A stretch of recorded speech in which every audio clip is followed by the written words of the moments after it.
विकास की बात करिएगा तो कहे अयोध्या में राम मंदिर बन गया, अच्छा है, लेकिन आपका यह भी विषय है जे आपको वोट, हमने आपको वोट दिया, आपने सनातन बचा लिया, मान लिए, लेकिन रोजगार कब देंगे आप?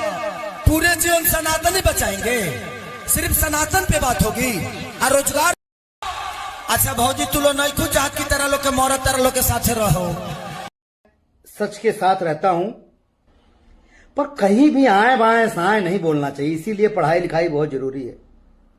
महोदय, आपने कहा कि मंदिर की क्या आवश्यकता है, उसकी जगह हॉस्पिटल बनवा दीजिए। 800 किलो दूध से नहाना, खुद को शिवलिंग मान लेना, अपने फैंस को बोल दिए होते आप कि 800 किलो दूध हमारे शरीर पर डालकर सत्यानाश मत करिए, 800 घरों में 1-1 किलो दूध बंटवा दीजिए। बक बक बक बक बक बक बक कुछ हो बोले लगभग ये बात तो